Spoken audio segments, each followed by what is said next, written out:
So hand in hand with updating that menu in the previous video when we added or deleted items goes updating the production records. So since the production records get published when a menu gets published, when we remove or delete items after that published date, we have to go in and manually update or refresh those production records. So since we just made some updates to the elementary, middle, and high school lunch menus by deleting those burgers and that wow butter sandwich, we're going to go ahead and click on each individual production record for the school and update that.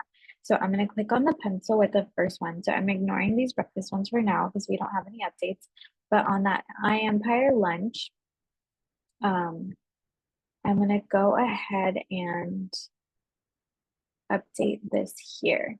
So as you can see, it already updated. You don't have anything reflected. I just clicked on it just to make sure. But I did see that there was a draft here for, and I'm going to reset this so that there's no draft. But I did see that there's a draft here.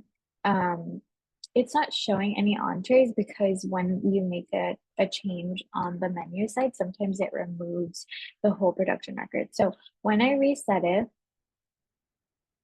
now I'm going to go in here and I can see that I have all of these items.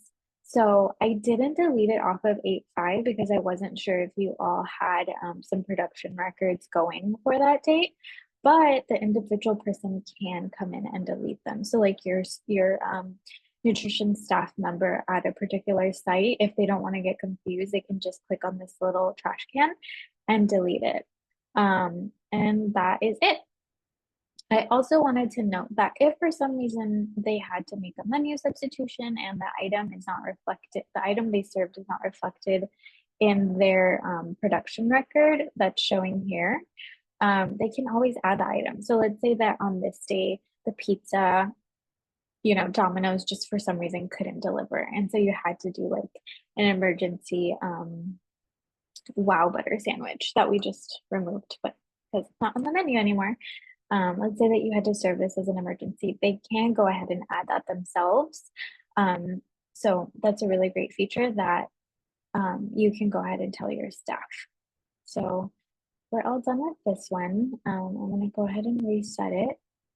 And then I'm going to go into all of the other schools again. So we just did Empire. Let's go to the Journey School.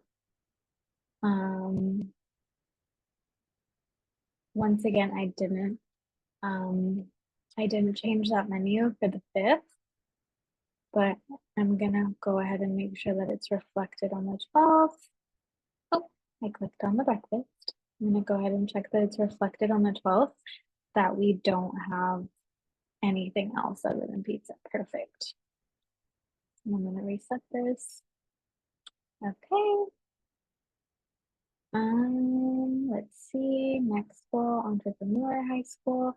I see that your schools are going ahead and planning things. So I'm just gonna check here, only pizza, perfect. It looks like it's doing it all by itself, which is awesome. That's what we wanna see, but sometimes there is a bit of a delay. So it's always good to just go ahead and come in here yourself.